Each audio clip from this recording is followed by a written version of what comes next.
আচ্ছা, আপনি অসুস্থ হলে, আমি অসুস্থ হলে আমরা ডাক্তারের কাছে যাব এবং ডাক্তার নিশ্চয়ই তার প্রেসক্রিপশনে কিছু ওষুধ লিখে দেবেন। আমরা তারপর দোকানে যাব, দোকান থেকে সেই ওষুধ কিনবো, ওষুধ কিনে খাবো এবং প্রত্যাশা রাখবো যে সেই ওষুধের ডোজেজ কাজ করার পর আমরা রোগের হাত থেকে মুক্তি পাবো, আমাদের রোগ সেরে যাবে।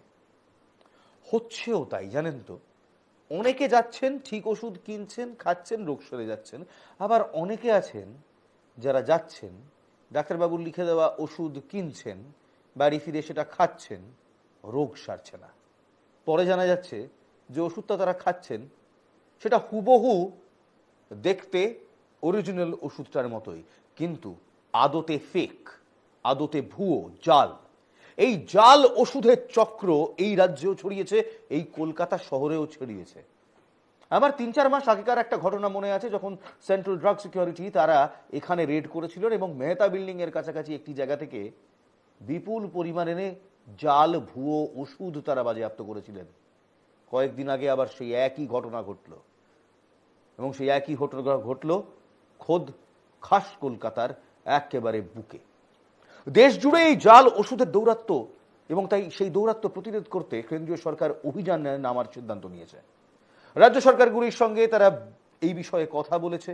জাল ওষুধের সমস্যা এবং রমরমা এটা আগেও ছিল, কিন্তু বিগত ১.৫ বছরে, অর্থাৎ এই কোভিড সংক্রমণের জেরে হাজারো নতুন ওষুধ, সরঞ্জাম, চিকিৎসা উপকরণ এবং পরীক্ষার কিট সুযোগ নিয়ে বিপুলভাবে বেড়ে গিয়েছে জাল ওষুধের কারবার।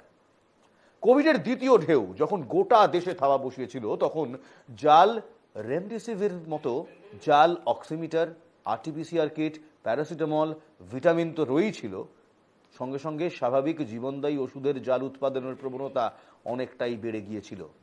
বিভিন্ন রাজ্যে চলা এরকম প্রবণতার সংবাদ এসেছে কেন্দ্রীয় স্বরাষ্ট্র মন্ত্রকের কাছে। রাজ্য পুলিশ অভিযানও চালিয়েছে, এনফোর্সমেন্ট বিভাগকে সঙ্গে নিয়ে তারা অভিযান করেছে। এই প্রতারণায় ক্রমবর্ধমান মাত্রা এতটাই বেড়েছে যে সরকার চাইছে আইনের ফাঁস আরো জোরালো করতে। ড্রাগ ও কসমেটিক্স আইনে জাল ওষুধের বিরুদ্ধে ব্যবস্থা, অভিযান এবং শাস্তির কথা খুব স্পষ্টভাবে বলা আছে, কিন্তু জাল ওষুধ উৎপাদন, সরবরাহকারী এবং বিক্রেতা সকলেই তো সমান, তাদের দায় তো একেবারে সমান, কিন্তু সেটা নিশ্চিতভাবে আইনে স্পষ্ট করে কোথাও বলা নেই। অর্থাৎ যিনি জাল ওষুধ বানাচ্ছেন, যিনি জাল ওষুধ দোকানে দোকানে পৌঁছে দিচ্ছেন এবং যিনি জাল ওষুধ বিক্রি করছেন, সবাই তো একই মাত্রায় দোষী। আইনে সেটা কিন্তু স্পষ্টভাবে বলা নেই। ২০১৭ সালের একটি রিপোর্ট, বিশ্ব স্বাস্থ্য সংস্থা বলেছিল বিশ্বজুড়ে উন্নয়নশীল এবং অনুন্নত দেশগুলিতে ছড়িয়ে রয়েছে জাল ওষুধের বাণিজ্য, যা প্রায় 10.৫%-এরও বেশি। বিশ্ব স্বাস্থ্য সংস্থার ওই রিপোর্ট আছে ভারতের নামও। এদিকে কেন্দ্রীয় সরকার জন ঔষধি ব্যবস্থা চালু করার পর মাঝে মধ্যেই এই জাল ওষুধ এবং তার কারবারিরা ধরা পড়ছে। বেশ কিছু ওষুধের ব্যাচ বাতিল করা হয়েছে। ২০২০ সালের রিপোর্ট, এবং সেই রিপোর্ট অনুযায়ী 4টি ওষুধ এবং 27টি ব্যাচ বাতিল করা হয় 1 বছরের মধ্যে। আর এর মধ্যে করোনাকালে দেশের বিভিন্ন প্রান্ত থেকে সংবাদ আসতে শুরু করে জাল ওষুধ এবং চিকিৎসা সরঞ্জামের। সরকার তারপরেই একটু নড়ে চড়ে বসে। ইতিমধ্যেই খাদ্য সংক্রান্ত একটি কড়া বিধিনিয়ম আগামী জানুয়ারি মাসের মধ্যেই চালু হবে, অর্থাৎ এবছর চালু হবে। খাদ্যে ভেজাল রুখতে সরকার এই কঠোর ব্যবস্থা নিতে চলেছে। এবার সেই একইভাবে ওষুধ নিয়েও অনেকটা কঠোর হতে চাইছে সরকার, এবং সেই কারণেই কেন্দ্রীয় সরকারের কাছ থেকে একটি বিজ্ঞপ্তি পাওয়া গেছে, একটি প্রেস রিলিজ, যা 31শে জানুয়ারি প্রেস ইনফরমেশন ব্যুরোর তরফে বিজ্ঞপ্তিটি প্রকাশ করা হয়েছিল 2024 সালে। Central drug standard control organisation কিংবা সিডিএসসিও পূর্বাঞ্চল এবং পশ্চিমবঙ্গের ড্রাগস কন্ট্রোল ডিরেক্টরেটের কলকাতার একটি পাইকারি দোকানে যৌথভাবে অভিযান চালায়। কলকাতায় messrs care and cure for you এই কোম্পানিতে চালানো হয় অভিযান। প্রচুর পরিমাণে অ্যান্টি ক্যান্সার, অ্যান্টি ডায়াবেটিক এবং অন্যান্য ওষুধ বাজেয়াপ্ত করা হয়, যেগুলি জাল বলে সন্দেহ করা হচ্ছে। বাজেয়াপ্ত হওয়া ওষুধগুলির মধ্যে অনেকগুলি আয়ারল্যান্ড, তুরস্ক, মার্কিন যুক্তরাষ্ট্র এবং বাংলাদেশ সহ বিভিন্ন দেশে উৎপাদন হয়েছিল, এমনটাই লেবেলে লেখা রয়েছে।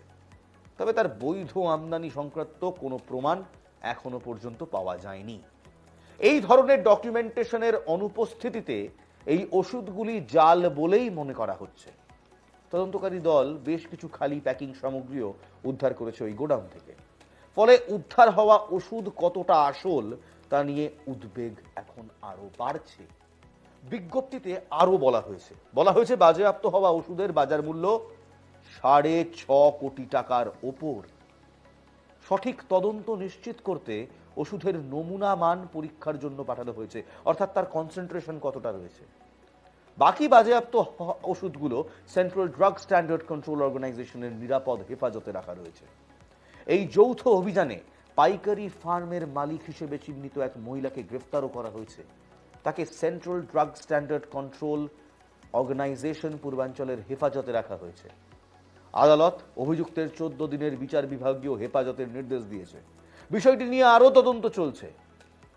প্রেস ইনফরমেশন ব্যুরোর তরফে দেওয়া বিজ্ঞপ্তিতে বলা হয়েছে, স্বাস্থ্য ও পরিবার কল্যাণ মন্ত্রক জনসাধারণের নিরাপত্তা নিশ্চিত করতে প্রতিশ্রুতিবদ্ধ। বাজারে নকল ও নিম্নমানের ওষুধের বিরুদ্ধে সরকার যে জিরো টলারেন্স নীতি রয়েছে তা বাজেয়াপ্ত ও চালু থাকা তদন্তেই পরিষ্কার। Central drug standard control organisation পূর্বাঞ্চল এবং পশ্চিমবঙ্গের ড্রাগস কন্ট্রোল ডিরেক্টরেটকে নকল ওষুধের বিরুদ্ধে লড়াই করতে এবং উপভোক্তাদের স্বার্থ রক্ষা করার জন্য সমন্বয়ে কাজ চালিয়ে যেতে বলেছে এবং তারা আগামী দিনে কাজ চালিয়ে যাবে, এটাও জানানো হয়েছে।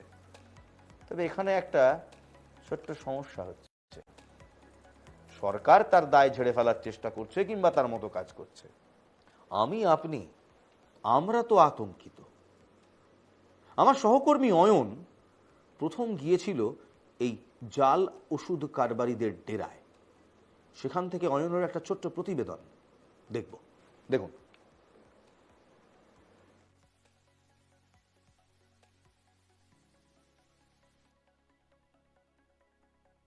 ভবানীপুর থানার অন্তর্গত রূপনারায়ণ নন্দ্র লেন, সেখানে একটি বাড়িতে গোডাউনে ওষুধ মজুদ ছিল। সিডিএসিও এবং ওয়েস্ট বেঙ্গল ড্রাগ ডিরেক্টরেট তাদের তরফ থেকে একটি রেড হয় বেশ কয়েকদিন আগে, এবং রেডে প্রায় 6.60 কোটি টাকার জাল ওষুধ রিকভারি করা হয় এই গোডাউন থেকে, এবং সেখান থেকে এই ওষুধগুলো রিকভারি করার পর দিল্লিতে নিয়ে যাওয়া হয়েছে কোয়ালিটি কন্ট্রোলের জন্য, এবং এই ঘটনায় ইতিমধ্যে একজন মহিলাকেও গ্রেপ্তার করা হয়েছে। পুলিশের তরফ থেকে গোটা বিষয়টি খতিয়ে দেখা হচ্ছে। স্থানীয় যারা বাসিন্দারা তারা বলছেন যে সাদা পোশাকে কখনো পুলিশ আসিয়াছিল অথবা সিভিল ড্রেসে বেশ কিছু মানুষের আনাগোনা বেশ কয়েকদিন ধরে দেখা গিয়েছিল, কিন্তু এখান থেকে দাঁড়িয়ে প্রশ্ন উঠছে যে এইভাবে একটা ঘিঞ্জি গলির মধ্যে ভবানীপুরে কিভাবে এই জাল ওষুধের কারবার চলতো, এর পিছনে কারাই বা জড়িত রয়েছে।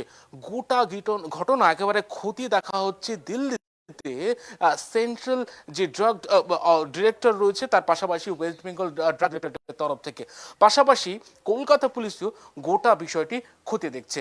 ক্যামেরায় ইন্দ্রনীলের সঙ্গে অয়ন শর্মা, এনকেটিভি বাংলা, ভবানীপুর।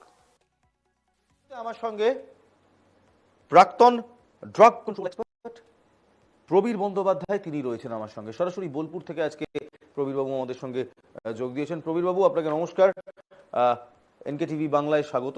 প্রবীর বাবু, প্রথমেই যে প্রশ্নটা করব, এই ভুয়ো ওষুধ আসে কোথা থেকে প্রবীর বাবু? এই ভুয়ো ওষুধ যেগুলো এইভাবে এই পরিমাণে ধরা পড়ছে, এগুলো কোথা থেকে আসে, নেপথ্যে কারা থাকে?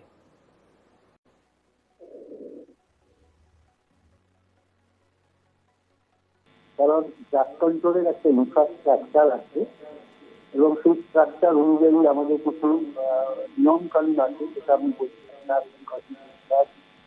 Rules made their under.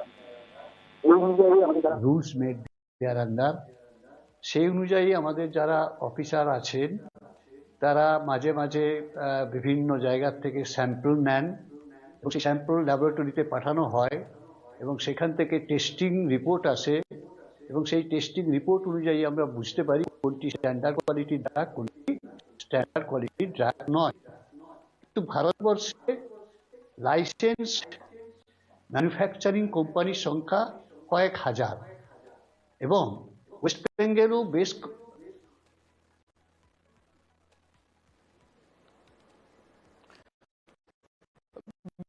আমি প্রবীর বাবু ফিরবো আপনার কাছে। যান্ত্রিক গোলযোগের জন্য প্রবীর বাবুর সঙ্গে যোগাযোগ কিছুটা হলেও বিচ্ছিন্ন হচ্ছে। অনেক বড় বড় ওষুধের দোকান থেকে ওষুধ কেনেন প্রচুর মানুষ। জাল ওষুধ বন্ধে ক্রেতারা কড়া আইনের দাবি করছেন, কারণ তারা বুঝতে পারছেন না তারা যে ওষুধ কিনছেন সেটা আদৌ ঠিক না নকল। আমরা তাই ক্রেতাদের সঙ্গে কথা বলেছিলাম। এই মুহূর্তে ক্রেতারা তারা আতঙ্কিত। তারা কি বলছেন শুনুন। তো আতঙ্কিত হবো, সবাই হবে। বাজার যদি চলে যায়, তবে আমরা যেখান থেকে কিনি মোটামুটি বড় দোকান থেকে কিনি, এই চত্বরে এখান থেকে কিনি বা লাইফ লাইন থেকে কিনি, এবং জেনুইন দোকান থেকে কিনি যেখানে জাল বিক্রি হওয়ার চান্সটা কম থাকে। না, খুবই আতঙ্ক। যে কোনো সময় যে কোনো রোগ হয়ে যেতে পারে, আবার বাড়তি কিছু হয়ে যেতে এক্সট্রা। যা রোগের জন্য খাচ্ছি তারপর অন্য একটা রোগ হয়ে যেতে পারে, কোনো উপকারই পেলাম না। দেখুন, জাল যে কোনো জিনিসের ক্ষেত্রেই আমার আতঙ্কে, এবং ওষুধ যদি সেটা তো অবশ্যই আতঙ্কের। এবং যতটা সম্ভব আমরা চেষ্টা করি এমন দোকান থেকে বা এমন একটা ব্র্যান্ড দেখে কেনা যেগুলো হওয়ার কথা নয়, কিন্তু তা সত্ত্বেও শুনছি প্যান জাতীয় ওষুধ, প্যান ডি, প্যান 40 এগুলো জাল হচ্ছে, আতঙ্কে তো বটেই। অবশ্যই, কারণ সরকার ছাড়া এগুলো দেখার তো কেউ নেই। একটা সাংগঠনিকভাবে, প্রশাসনিকভাবে সরকারই পারে এইগুলোকে দেখতে এবং মাঝে মাঝেই রেড করে বিভিন্নভাবে যত ধরনের স্পিউরিয়াস ফেক মেডিসিন মার্কেটে ঘুরছে সেগুলোকে অ্যারেস্ট করা এবং ধরা। এটা তাদেরই কর্তব্য, তাদের সাহায্য ছাড়া সম্ভব না। देखिए, स्वास्थ्य ही जीवन है। स्वास्थ्य को बचाने के लिए मेडिसिन की अवस्था आवश्यक होता है। अगर किसी भी दुकान में जाल मेडिसिन या कुछ भी ऐसा निकलता है, हम सरकार से अनुरोध करेंगे इसके लिए कठोर प्रावधान बनाना चाहिए, ताकि किसी भी जिंदगी से किसी भी प्रकार का कोई भी व्यक्ति खिलवाड़ ना कर सके। ঠিকই তো, আমজনতা তো এই কথাই বলবে যে আমার আপনার স্বাস্থ্যের সাথে বেমালুম কিছু অসাধু ব্যক্তি তারা সেই আমাদের স্বাস্থ্যের সঙ্গে রীতিমতো খেলা করেন। জাল ওষুধ, এবং সবচেয়ে আতঙ্কের কথা কি জানেন, এই জাল ওষুধ কিছু জীবনদায়ী ওষুধেরও জাল পাওয়া যাচ্ছে এই মুহূর্তে। ক্যান্সারের ওষুধ, ডায়াবেটিক ওষুধ, সেগুলো জাল হচ্ছে। জাল ওষুধ বাজেয়াপ্ত হওয়ার খবরের পরেই যারা বিক্রেতা, যারা ব্যবসায়ী, তারা উদ্বেগ প্রকাশ করছেন। তারা বলছেন এই খবর তারা অবাক এবং উদ্বিগ্ন করেছে। সন্দেহ হয় তাদের যে মাঝে মাঝেই এরকম একটা চক্র চলে। কেন্দ্র ও রাজ্য সরকার তারা পদক্ষেপের প্রশংসাও করে, কিন্তু সমস্যা হচ্ছে এই গোটা চক্রটা শেষ হয় না। এই যে ভবানীপুরের গোডাউন যেখান থেকে এই জাল ওষুধ উদ্ধার হয়েছে, তার সিংহভাগ ক্যান্সার ও ডায়াবেটিসের মতো রোগের। প্রায় ঘরে ঘরে এই মুহূর্তে এই ওষুধগুলির চাহিদা রয়েছে এবং সেই চাহিদা তুঙ্গে। যে গোডাউনে হানা দিয়ে জাল ওষুধগুলি বাজেয়াপ্ত করা হয়েছে তার কয়েকশো মিটারের মধ্যে রয়েছে একের পর এক ওষুধ দোকান। কি করে জানলেন যে ওই সব ওষুধ দোকানে এই অসাধু ব্যবসায়ীরা ওষুধ দেয়নি? সেখানে যে এমন কারবার চলছে তা তারা গুণাক্ষরেও কিন্তু টের পাননি, ব্যবসায়ীরা বলছেন। দেখুন।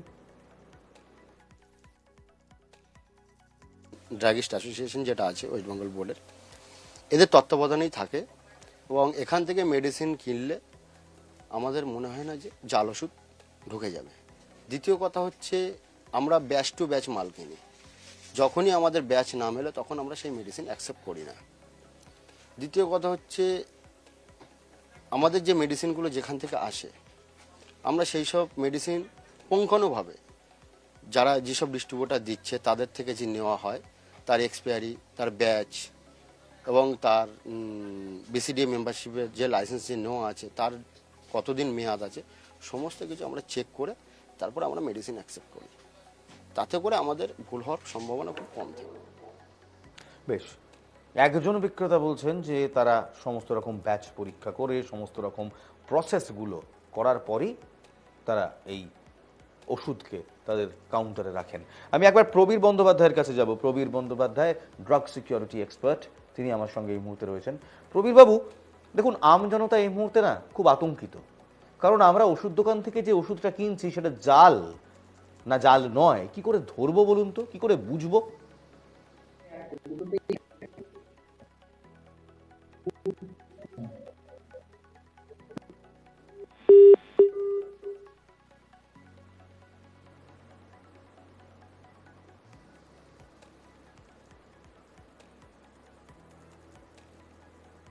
বেশ, যান্ত্রিক গোলযোগের কারণে প্রবীরবাবুর সঙ্গে বারবার যোগাযোগ বিচ্ছিন্ন হচ্ছে। আমরা চেষ্টা করব প্রবীরবাবুর সঙ্গে যোগাযোগ করার আগামীতে, কিন্তু এই পয়েন্টটা না আমাদের ভাবাচ্ছে, ডাক্তারদেরও ভাবাচ্ছে, কারণ ডাক্তাররাই তো এই ওষুধগুলো লিখছেন।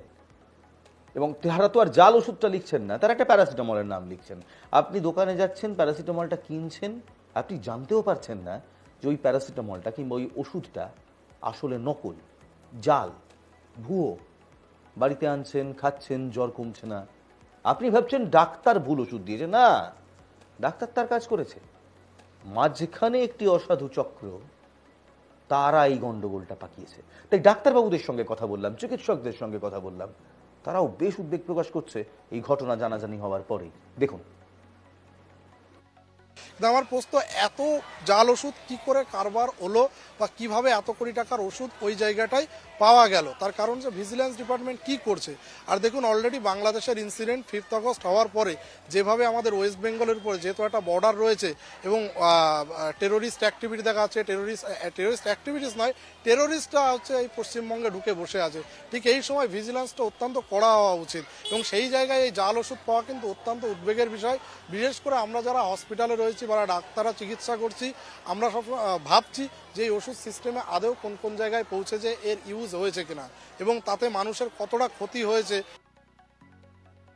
ক্ষোভের সাথে বলছি যে আমাদের পশ্চিমবঙ্গে যে ড্রাগ কন্ট্রোল বোর্ড রয়েছে, সেই ড্রাগ কন্ট্রোল বোর্ডের দুটো জিনিস, একটা হচ্ছে তাদের ইনএফিসিয়েন্সি এবং তাদের যে মানে তাদের যে পরিকাঠামোগত যে বিশাল রকমের ঘাটতি, আরেকটা অবশ্যই একটা নেক্সাস থাকে।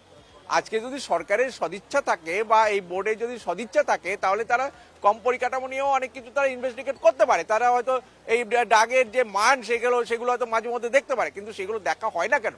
কারণ এই জাল কারবার চলবে বলে। হ্যাঁ, কার দায়, দায় ঠেলাঠেলি, এ নিয়ে তো সমস্যা আছেই, এই নিয়ে তো সমস্যা চলবেই। রাজ্য বলবে কেন্দ্র কেন দেখছে না, কেন্দ্র বলবে রাজ্য কেন দেখছে না। কিন্তু আমি আপনি একটাই প্রশ্ন করব, কোনটা আসল কোনটা নকল তফাৎ বুঝবো কিভাবে? এবং এই প্রশ্নের উত্তর একজন ফার্মাসিস্ট তিনি দিতে পারেন। তাই আমাদের সহকর্মী অয়ন, তিনি একজন ফার্মাসিস্টের কাছে গিয়েছিলেন। কিভাবে আসল নকল তফাৎ করবেন, কিভাবে বুঝবেন কোন ওষুধটা আসল কোন ওষুধটা নকল? দেখুন,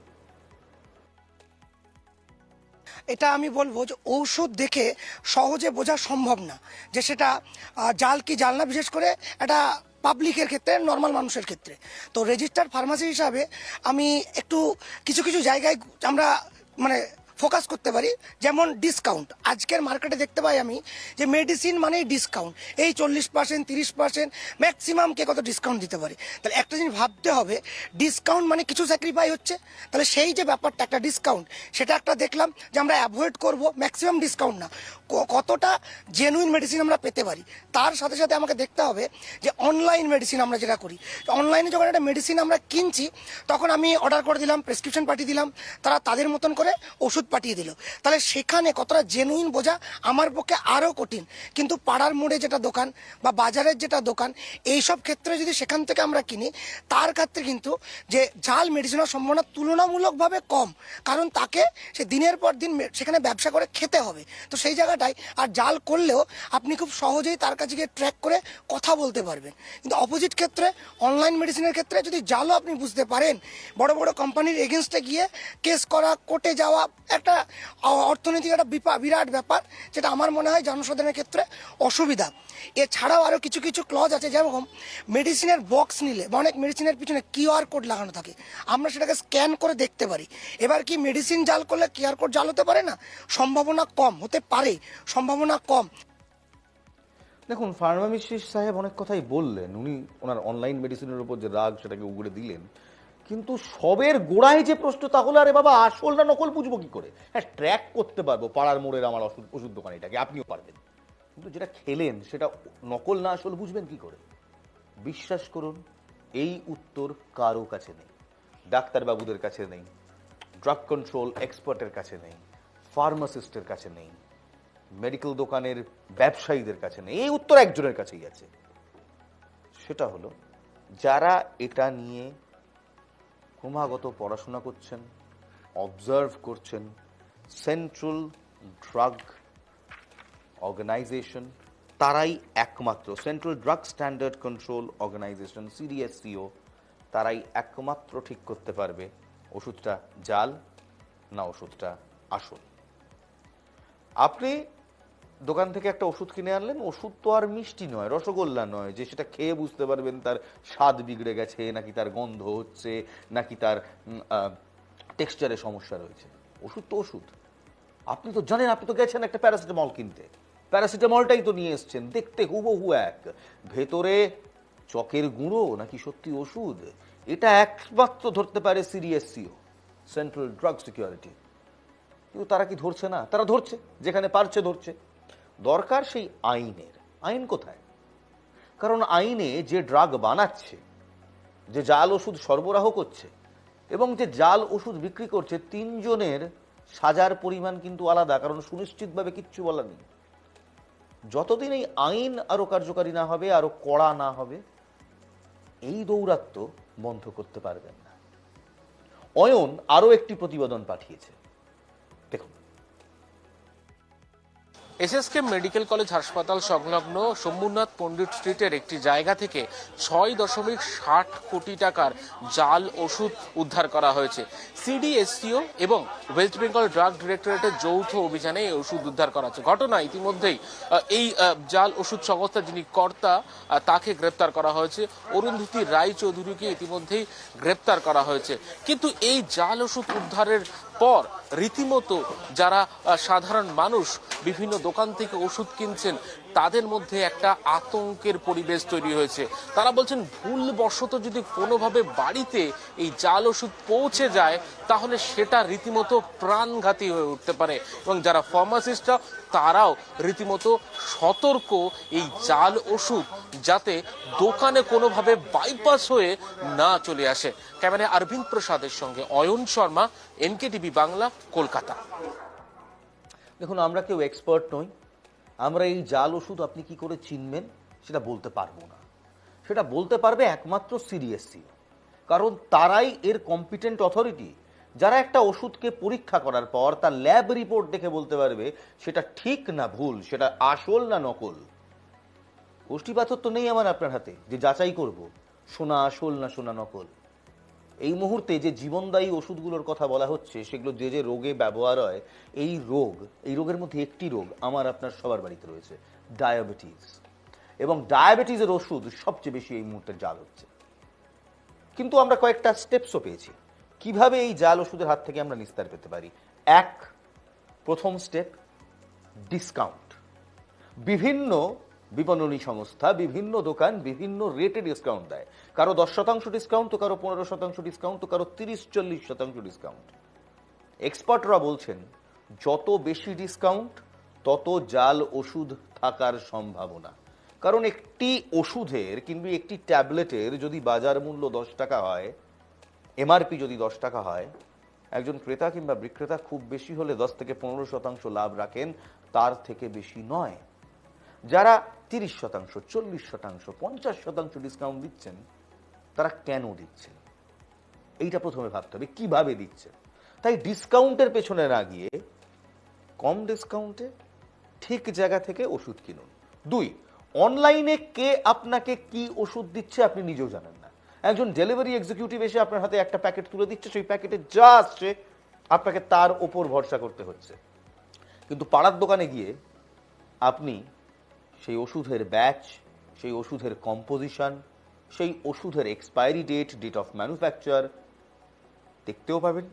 অনেক সময় কিউআর কোড দেখতে পাবেন, স্ক্যান করতে পারেন, কিংবা নিজের স্মার্টফোন থেকে মোটামুটি মিলিয়ে নিতে পারেন যে এই ব্যাচ নাম্বারের ওষুধ আদৌ তৈরি করা হয়েছিল কি। এমন একেবারেই নয় যে এগুলো জাল করা যায় না, জাল করা যায়, কিন্তু কঠিন। তাই একটু কষ্ট করলে হয়তো আপনি এর হাত থেকে বাঁচতে পারবেন। এবং 3 নম্বর, অত্যন্ত গুরুত্বপূর্ণ, যেটা এই মুহূর্তে দাঁড়িয়ে আমাদের মনে হচ্ছে, সবটা উপরওয়ালার হাতে ছেড়ে দিন। কারণ আমার আপনার কিচ্ছু করার নেই, বিশ্বাস করুন। করার আছে নেতাদের, মন্ত্রীদের, যারা এই মুহূর্তে ল মেকার্স। করার আছে সিডিএসসি, ড্রাগ সিকিউরিটির।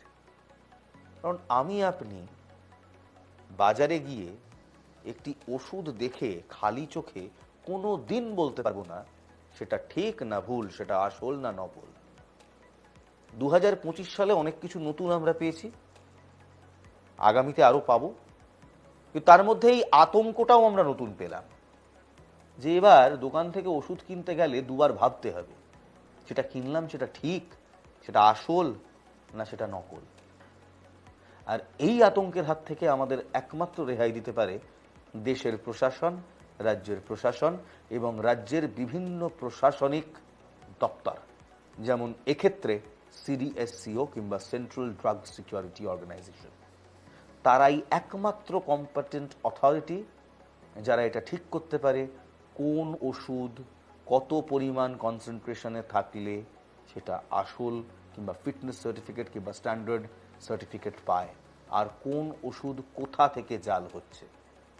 যতদিন না এই চক্রের পর্দাফাশ করা যায় ততদিন কিন্তু আমি আপনি আতঙ্কেই থাকব, কারণ আমাদের কাছে বিশ্বাস করুন এমন কোনো হাতিয়ার নেই যেটা দেখে আমরা খালি চোখে বুঝতে পারবো কোন ওষুধ আসল আর কোন ওষুধ নকল।